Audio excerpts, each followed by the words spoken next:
All right, I'll make up something. Okay. Hey guys, so we're back from the coffee break. We just had some coffee.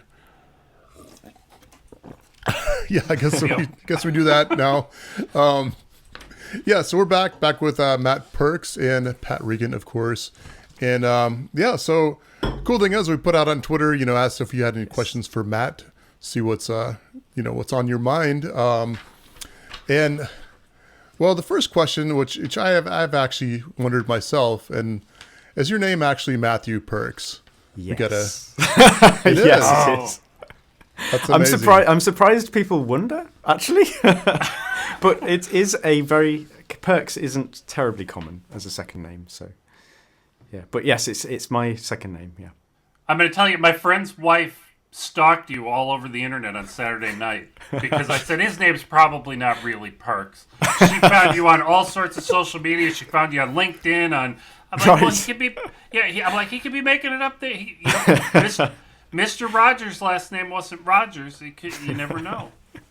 That's really funny. I didn't know that. So well, I mean, good for you for recognizing that your last name meant something. I mean, I don't know anybody else that's like that. So all that being said, your name is actually Matthew Perks. I can confirm my name is Matthew Perks. Very good. And so, I have a question that my wife wanted to know, but I know you've already told us as much as you need to tell us, but she was wondering where you lived.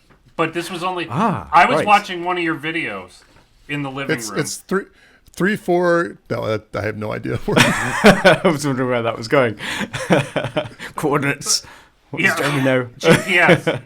Yeah.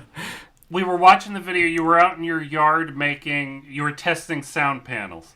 And I said to my wife, I said, Chris, where do you think he lives? And she just looked at the TV for a minute. Not a minute, like maybe 10 seconds. She looks at me and she says, I think he lives near an airport. Really? There must have been a plane going by. And I was like, no, Chris, that's not really what I was asking. Well, there is a flight path. That does go across, so that's probably what she was hearing. But I'm not sure, whether I should leave people guessing. I'm sure loads of people have guessed roughly where I live, but I live in Yorkshire. I'll leave it at that. Okay. Yeah, best county in the UK. I heard you guys make good pudding. Yes, Yorkshire puddings are the best. Best kind of puddings. Very nice. Well, related to that, one of the people on Twitter, Hassan M, he says, where is his charming accent from? Shall I assume it's from Yorkshire as well? Well, not necessarily, because I've moved around a lot, and that's why people have a hard time pointing where my accent is. I would say that my accent's Pat, let's take a guess, because I'm thinking the Falkland Islands, as we mentioned before. Well, that would mean he's one of your subscribers, Jeremy. Yes. Yeah, that's right. But I am. You're one of the few who've emigrated from the Falkland Islands back to Yorkshire. Oh, no, people are going to take that out of context and actually think that I am. This is true. Or am I? Maybe I am. Maybe he is. I don't know. But anyway, where is your charming accent from, Matt? Well, I would say, because I've moved around a lot, it's just a general northern UK accent. Northern England, basically. I would say the closest it resembles is kind of like a posh Sheffield accent. Because I sound very much like my dad, and he's from Sheffield. And there's an area of Sheffield that doesn't sound typically Yorkshire, I think, because he grew up in Sheffield. So I'd say that's probably the closest my accent is, really. So there's a fun thing that people used to make fun of me for, and it's in northern UK English we say so fun or sponge instead of fun and sponge. So people still say if I were to say the word jump, it would jump, and they'd write it like JOOMP. Well, jump. I have to tell you, Matt, we're not making fun of you, but we totally noticed that the other night when we were watching. Oh, really? Videos. Yeah. Oh, yeah. I suppose it's quite obvious. I mean, but we don't know where it's from. We don't understand. Right. Yes. Well, it's in the UK. There's like a dividing line Northern accents tend to have that sound. It's called a foot strut split when you don't have that sound. So I've never Americans remember that. Well, it's just like the word foot. Like I would say foot and strut. The sound is the same in both. Whereas someone from the south of England would say foot and strut. So there's a difference, and that's what America uses as well. So you guys have got foot strut split, and I don't. So, in my hometown, people call radiators radiators. Radiators. Radiator. Yeah. And a friend of mine from high school, he thought that radiators are what you have in the car, and radiators are what you have in the house. Ah. And I thought, you're out of your mind. Where did you get this idea? That would be nice to have two separate words, though. Yeah. It's a little more specific. It could have been, in that area, it very well could have meant that. Yeah. Like linguistically, that could have use developed it for opposite separately. purposes. Yeah. Really. Yeah, like a radiator in a car is really to get rid of the heat, I guess. Yeah. So, That's right. mind you, I guess. Well, Pat, where did you get your charming accent from? Oh, my charming accent is from Scranton, Pennsylvania, the home of The Office. Now. Home of The Office. We're famous That's for right. that now. Now that I don't home live of there. not home of the UK office, as they would, or just the office, as they would call that in the UK, right? Yeah. Well, they're still called The Office here too. They don't really call it the. They call it the American. You call the American Office? Do you call it the American Office, Matt, or is it? We say or is it, like the administration. I knew what you meant, so presumably I don't know. I knew exactly what you meant. So, but we call our I don't know what we call ours. We say, I guess, the Parliament, the current Parliament. No. The Office current TV show administration. with. I thought you were referring to. Isn't Joe Biden from? Oh, he Scranton was or born. something? Joe Biden was born in Scranton. Right. That's what I thought you That's were right. referring to. The office This of is the true. president. Yeah. Sorry. No, he doesn't talk anything like me. Okay. And he right. probably has no idea what a radiator is. True. right. So, That went off topic. Yep, it happens. yeah, no, we generally we try to keep pretty on topic here at the Creativity Podcast. So Really? Have I been doing this wrong? yeah, we've been doing it wrong the whole time. So well, back on topic a little bit though. What about let's see, Daniel Ben says, how did you become so good at electronics? He says, I've been wanting to start, but have no idea if something needs a resistor or anything. What do you think, Matt? I really just started when I was just taking apart toys when I was like 8 and just figuring out things and working out how they worked. And really, I'd say the best way to start is just by doing. But when it comes to electronics, it's definitely worth reading and doing the research. Otherwise, you can spend so long wasting time trying to figure out why something's not working when you could read about it, learn why it's not working, then do it really easily and quickly. So there's some great websites for learning about electronics, and it's all free. So really, it just needs a bit of a passion and, the internet as well. Yep. And DIY Perks YouTube channel, of course. Yeah, Yeah, he does a fantastic job, that guy does. I've seen it. Thank you very much. I've noticed, though, that for me, anyway, it helps to have a goal. So if you have something that you want to accomplish, you can then do the research into what's necessary and learn along the way to accomplish that goal. So think of an idea first and then find a way to do it, I guess. Yeah, no, I think that's great advice. Kind of related to that a little bit. Rajin says, I would like to know what he recommends for DIY education. It's great to follow along in what he does, but it'd be nice to do projects with the know-how like he does. So I feel like that's kind of a similar question to what Daniel asked, but maybe a little different. What do you think? Yeah, I'd say what I've just said, really. It's just a case of doing. Just think of an idea. Choose something in your life that you want to. I often do it in problem solving. So if I've got to say if my phone, I'm fed up of plugging it in at night to charge, I could be like, oh, I'm going to make a wireless, a beautiful wooden wireless charger. And then it solves a problem in my life, plugging in the phone to charge. And it could have a light in, you could build in a headphone stand as well for it. And then you do some research into what, sort of have some ideas like, is it going to be out of wood? Are you going to purely do it sort of electronics and be utilitarian? And then just, find ways of accomplishing that idea. So break it down into pieces. So yeah. I mean, it helps as well because sometimes, I know that I wouldn't undertake a lot of the projects that I do if I really knew how much time they'd take.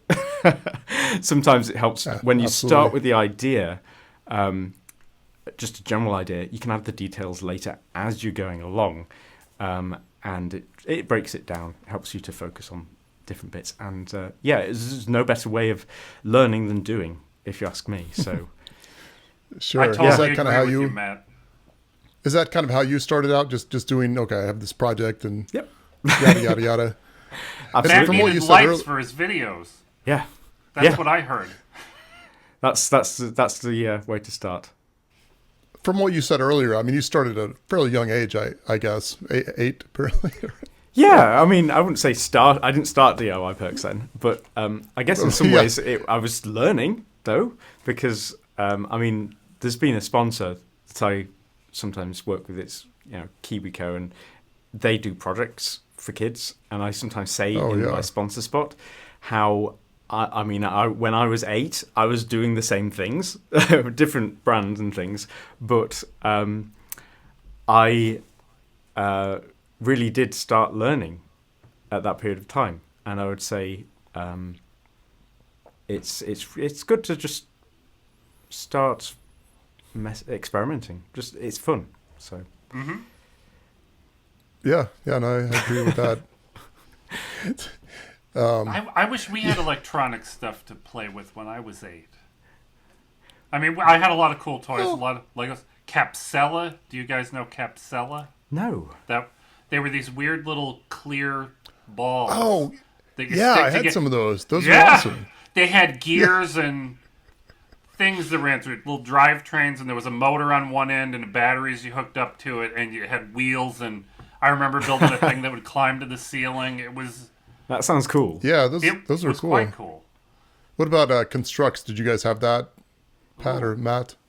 I don't describe it. It might have a different name here. Well, they were they had less those little blue joints, and you'd stick these different linkages on them, and they were fairly big. Basically just kind of like Kinects. Yeah. You guys have heard of Kinects, right? Yes. Maybe. Yes. Okay, so Constructs were kind of like Kinects, and now that I think about it, maybe Constructs was some sort of knockoff Kinects. I don't know, but it was, they were pretty cool. I remember it was the craziest thing. They had these glow-in-the-dark radar domes you could put on your projects, and one night, my dad would tuck me in, and he put these 2 radar domes in his eyes, glow in the dark. Oh man, I'd never been so scared in my life. It was. But it was all in good. It makes for a good story now, I guess. It does. Yeah. And I was going to say, when I was a kid, Legos didn't even have motors or, electronics or anything. Yeah, I think they were just starting when I was, whatever at that time. I think because I remember. I had a wind-up Lego motor. It would just wind-up go. Lego that was motor? all it did. It was huge. It was a big. You couldn't really. You had to build a really big thing with it. You weren't building a tiny little car with one guy in. It was a tank or something. Was it Duplo? Was it called Duplo? No, it wasn't Duplo, but it was probably about 6 bricks wide, and even that sounds longer. quite big. Yeah. It was and thick. It was 2 bricks high, I think. I was at the age where they were bringing in the Technic stuff, Lego Technic. I loved Lego Technic. You could do so much. My earliest DIY Perks video is a Lego video.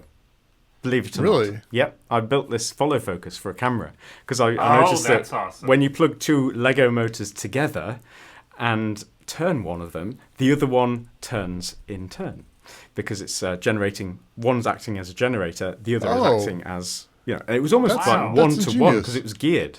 So it was amazing. So I just had this like Lego motor, use it as a wheel to adjust the camera's focus with some cogs and stuff. So that was back in the day when autofocus, wasn't as good. So things are always improving. So that's funny that Matt's camera was. It was perfect timing. Back in the day, crazy story is right after we said we were going to go to the coffee break, which we did. All of a sudden, my camera went out, and that's why you may have noticed the perspective has changed. And embarrassingly enough, I got this whole, I got my Sony A6600 hooked up. I was like, this is so cool, whatever. It's a new improvement. And I hook it up. I was like, okay, this isn't working anymore. I hooked up my my Apple webcam. I'm like, well, this isn't quite as good, but it'll be fine. So Matt says, wow, you've got an even better camera now. Yeah. And then I think, man, I should have been using this webcam the whole time. Well, I think the processing that mobile devices do is it may like they even do HDR and things on phones, and sometimes when you use a traditional camera, you don't get that unless you use some special software afterwards. So I guess your webcam might be doing a bit of HDR on the fly. Yeah, that make you look better, I guess. And while we're talking, all of this is low bit rate. It'll be interesting to see after this is produced what the differences look like. Yes, we should have a vote. The audience should vote. Yeah, let us know in the comments if Jeremy looks better than me. Say which stream looks better. Because we know Matt obviously has the best camera. We're not even going to debate that. It would be very disappointed if you didn't. And in fact, Pat and I were talking before we got out, and I was like, yeah, Pat, I actually had to upgrade my camera. I was like, I'm going to get my setup a little bit better because we can't, we're going to have Matt, Matt DIY Perks. We're not going to, he's actually going to have good gear, and we can't just be showing up on with webcams. It's true. Although I am on a webcam now, so what can I say? And it looks good. Yeah. but thank you very much. Yeah. We do our best. I try to improve something every time we do this. I try to make one thing a little better than last time. It looks good from my perspective. Thank you. I'm going to strike up some controversy. Ooh. We're a hard-hitting podcast. Aluminium or aluminum? Oh. I only know how to say aluminum. Is there anywhere in the US that calls it aluminium? I don't think so. I probably have once in a while because, Max would always call it aluminium. Yes. I wonder how many, it wouldn't surprise me if there's some 13-year-olds out there who've only heard the word aluminium because I've been saying it. I'll bet and they grow up saying aluminium, even in America. So sometimes we say or grow up saying things in an American way. Sure, that makes sense. You wouldn't normally do. But yeah, it's just sort of mixing. I mean, the cultures are so similar, obviously historically linked and everything. So it doesn't really matter. It's just I find it interesting. Yeah. I love language difference. Oh, I know. I find it interesting too. I mean, it was interesting to me, with Max, he'd say things. He obviously learned British English, and it was like, well, why would you ever learn American English? Because British is where it came from. You wouldn't learn Australian English or South African English. That'd be unless you were in South Africa. Unless if you're in South Africa, you're definitely or Falkland Island English, whatever that sounds like. So I tried to research that once, but I couldn't find this was several years ago. I couldn't find good videos of what the Falkland Islands accent was. Because I was super interested. But as far as I know, it's kind of normal English, normal British, I think. I mean, there's no reason for it to sort of change. Normal English like we talk, you mean? Normal American. What are y'all talking about over there, Joe? We should... If anyone from the Falklands please do a little video saying hello and show us what the Falkland Islands accent is, because I want to know. that would be excellent. Yeah. So, I feel like for having 3,000 people, I feel like they're like well more. They hit well above their weight in pop culture. I think for their, because 3,000 people, that's like a small town. That's great. Oh, data's being uploaded. There we go. Looks like it's going to work. It does look like it's working. I'll feel better when I see the numbers move one more time. But oh yeah, there it goes. Fantastic. Right. Well, sorry guys. Let's. Stupid camera. It's not a problem. That's okay. Well, we if we just had somebody on here that knew something about cameras to help us out, it'd be great. No, it's your picture looks beautiful though, as everybody can see here. I guess the one thing we had kind of touched on is why do you only test your creations after they've been fully assembled and polished? Each one, I only have enough time to make something once. So every project is its own prototype as well. So that's why I can't take any risks as well with ideas, because I have to know I can make a video out of it at the end, because I have to work for usually I have sponsors organised for each video, and if a project failed, that would be bad. So I always try and do ideas that I know will work and keep unknown variables to a minimum. That was a problem in my previous one, which was the earbud video, because when I put it together, it sounded really bad. When I had enough, I could seal the enclosure a bit. I gave it a test and was like, "This sounds really awful," and that made me get pretty stressed because I didn't have very long to finish the video. So I was frantically testing out different filter designs for the mid-range driver, and eventually found a configuration that worked. But man, I was so stressed. So yeah, it's only because each project, I mean, it's a great question, but it's simply because I don't have time to make prototypes beforehand. So each project is its own prototype, and I test it at the end for real myself. So that's when I know it works as well. Well, there you go. Well, I guess speaking of that, it's not really a question, but Rodney has sent you, it just says more PC cases. So that's yes. Well, there are more what you PC need to cases do. on the way. They are pretty exciting ones as Awesome. well. So there will be one next month, which will be possibly really interesting, because it's. Wow. I'm not sure whether I should say or not. I'm going to leave it. Because it's too exciting. Well, that's quite the cliffhanger. It's too exciting. So that should hopefully. Wow. Well, you definitely have people to hanging. Yeah. have to check out Matt's channel if you haven't. I can't if you're wait one to of the see few it. people who haven't. Yeah, and I guess one other thing people were asking about.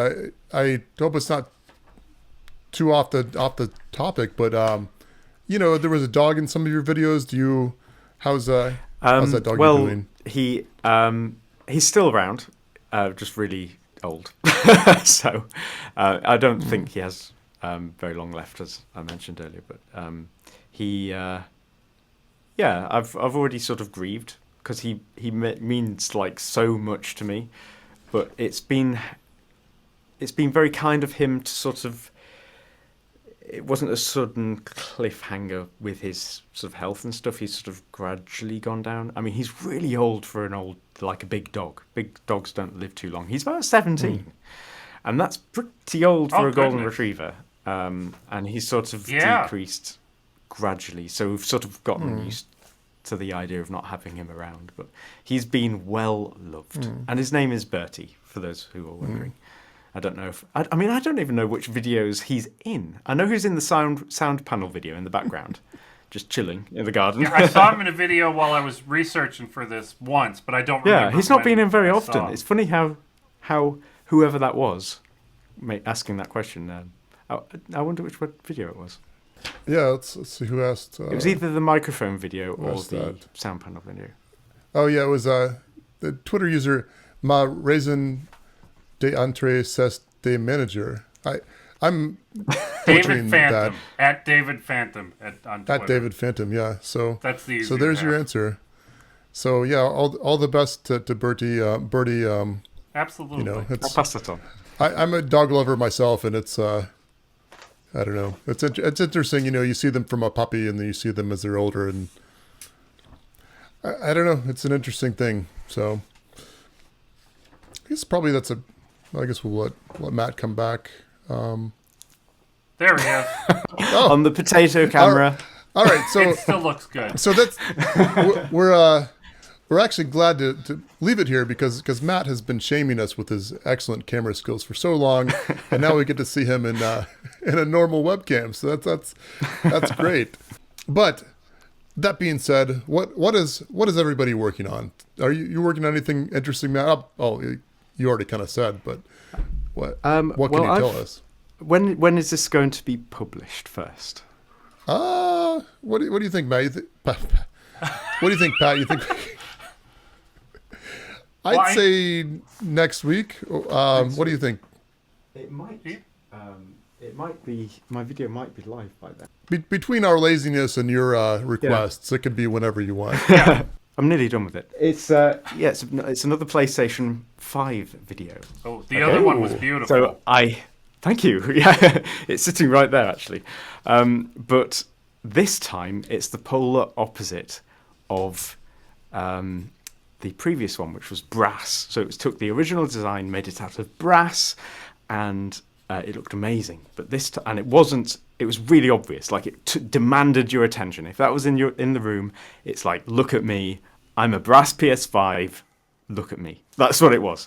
But now it's the polar opposite, as I hinted at the end of the last video, and it's a stealthy PlayStation 5.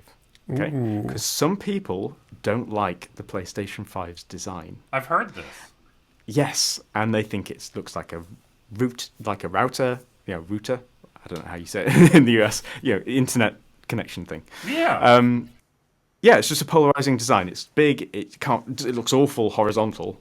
And I thought, we can fix this. So this is. I mean, hopefully the video will be live by the time this goes out. But we'll make sure. This is the stealthy PS5. Wow. So it's just it's not like super complicated or anything. I wish I had my better camera on so you can see it, but we've got carbon fiber on the top and bottom. And yeah, all the workings are in there.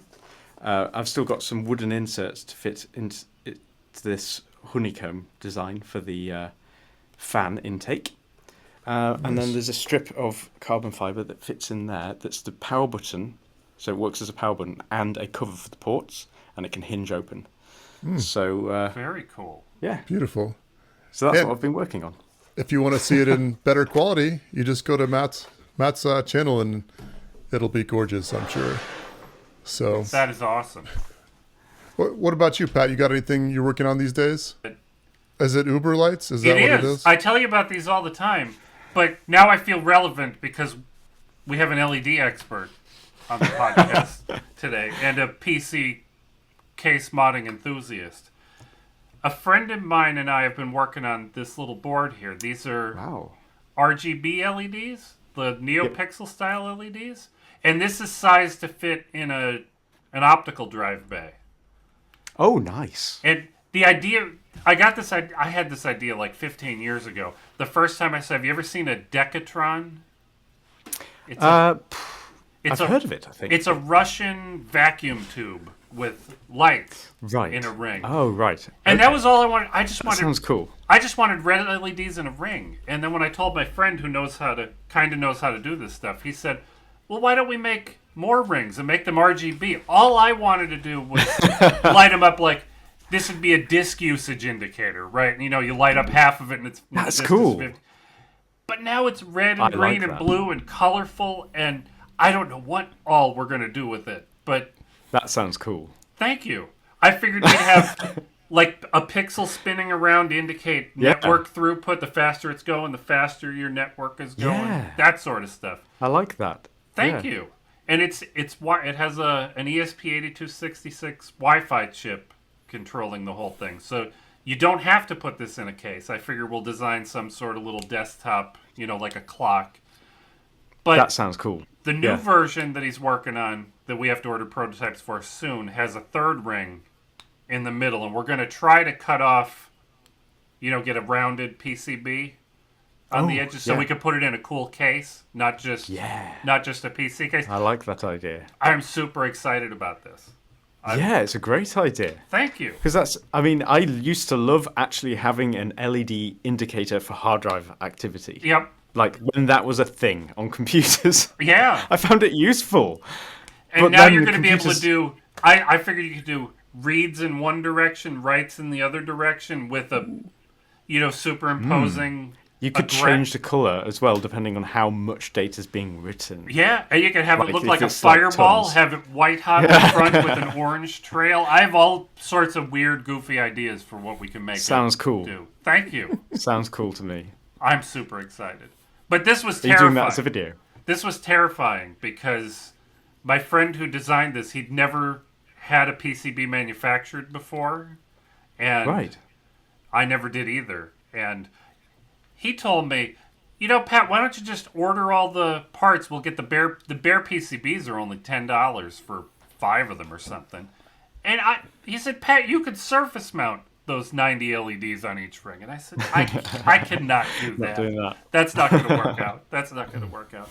But I'm a little terrified because when we order enough to sell them, I'd like to sell them at a reasonable price, of course. Yeah, but I think you could. I mean, I think people will actually. I mean, it sounds like a great product. To be honest. Thank you. I'm terrified because we'll have to spend, the price of like a reasonable used car to get the first batch of 100 or something. But I think it's going to work out well. I'm excited. Yeah. Jeremy's going to make fun of me because I've been talking about this for like a year and a half. Just everything. When we got the first prototypes ready, it was Chinese New Year. Then China was locked down for COVID. And now we're waiting. My friend really wants to wait for the next version of KiCad to be released before he updates the PCB. And I'm fine with that because I don't want to work him too hard. And he says some of the new features will make it easier.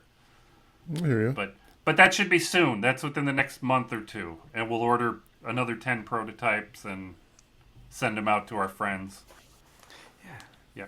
I'd be happy to send you one. We have tons of... They don't do much of anything yet, though. They're only... it has a little web interface. You have to program it. It's no fun yet. Don't oversell it too much, Pat. Matt, I'm a terrible salesman. To be honest, I'm sold on it. Awesome. Awesome. Yeah. But I want it to be simple to use. I want a little Unix daemon that'll, just send the relevant information to it so it does the right things. Yeah. And I don't really want it. I have one in my case. Just not. It's blinking. It's not really doing anything. But there's one in there and behind a little. I want to do little carbon fiber drive covers for it with a little 3D print. Yeah, that sounds good. But right now there's just a black 3D printed one in there. It looks neat. But I really want the one on my desk. I want it to blink when somebody follows me on Twitter. Yeah, you could make a really cool case for it. Yeah, and we've got like a spinning radar kind of animation set up already. So I figured we could make clocks and there's all kinds of goofy things we could do. Yeah.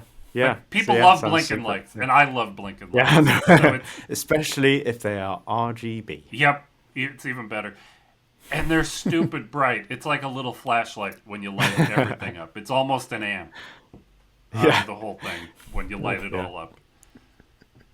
Yeah, it's amazing actually how bright LEDs are. Yeah, like, tiny. Yeah, and I figure most of the time we're probably going to run these at 10%. They look terrible in your case when you light it up all the way because you can't see any of your other LEDs. It's just the flashlights looking at you. Yeah. Nice. But how about you, Jeremy? What are you working on? Well, since you asked, Pat, I actually have something. I actually have 2 projects that are related to both of you guys, which I think is kind of nice. Like so I'm going on a trip in about a month, and I've got a decent camera, an A6600 Sony. But like what I'd like to do is fit everything into a backpack, so I don't want to take a second camera case.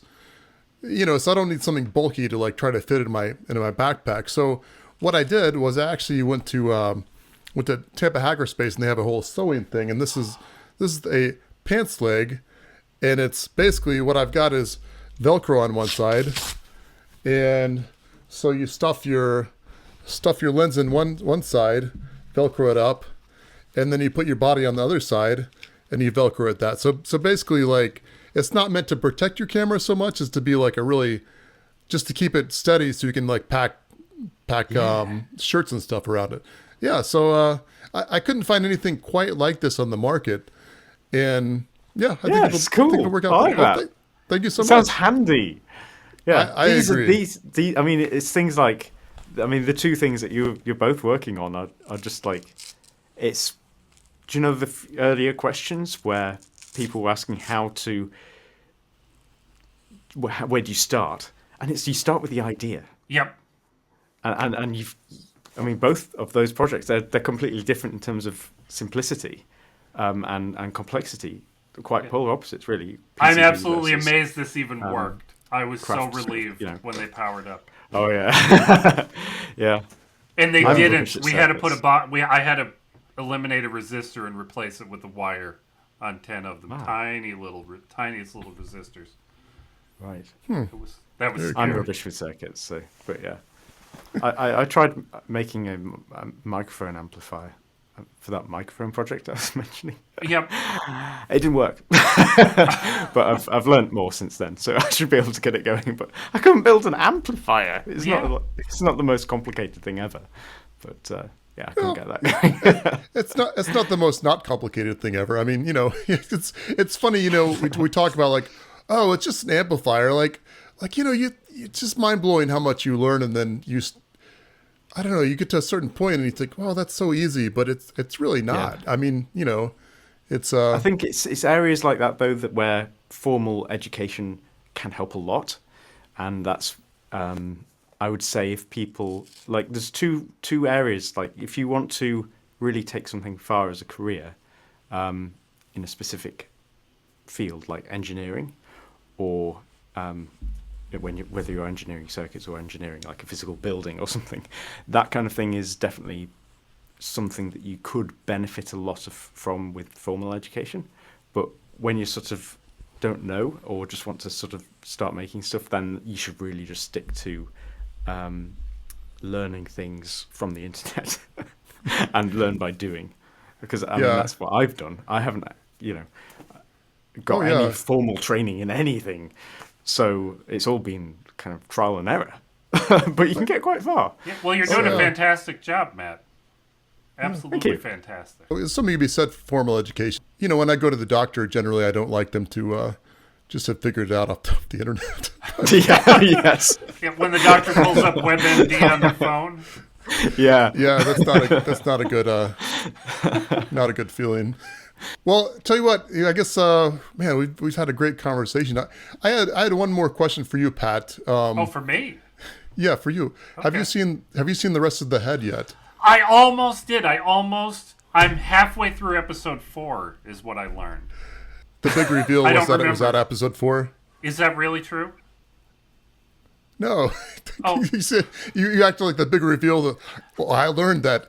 No, I learned that I am on episode 4. That's where I left off in December, whenever I started watching, and I did not pick. I didn't manage to pick. I did a bad job. All right, it's been a running joke, Matt, because Pat's website is called patshead.com, and there's a show on HBO called The Head.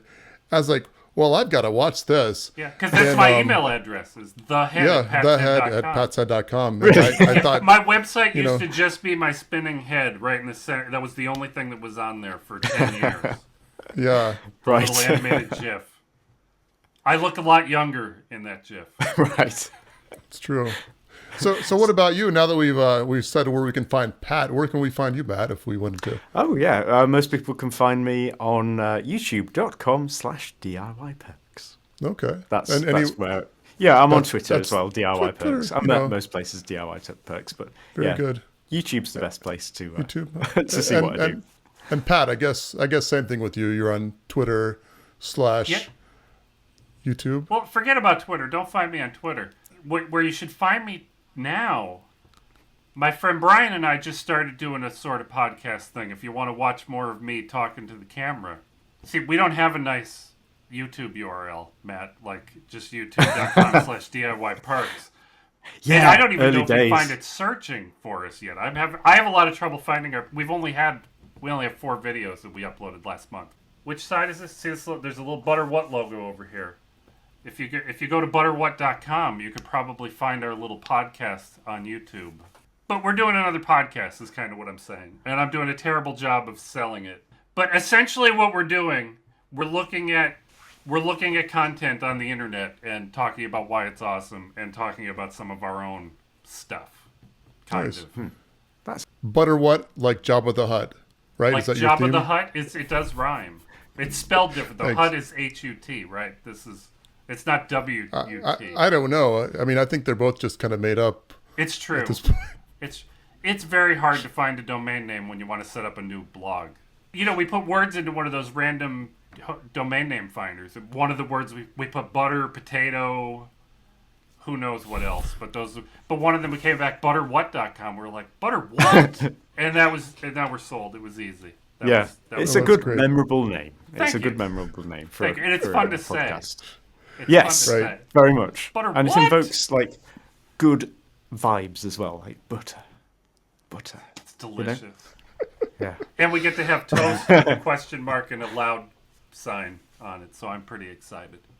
Yeah. And if you want to see more of me, it's jeremyscook.com, or you can find me on YouTube as, I guess if you search for Jeremy Cook, I should come up at some point. If somebody else comes up, then I'm sure that guy will appreciate your traffic as well. He must. But yeah, unless we've got anything else to say, I'd say that's thanks so much for coming on, Matt. And Pat, always good Thanks to for having talk me. to you. It was so much fun talking to you guys today. Yeah. Brilliant. All right. Well, we'll see you later. Have a good day. Yes. Hope everyone has a good day out there.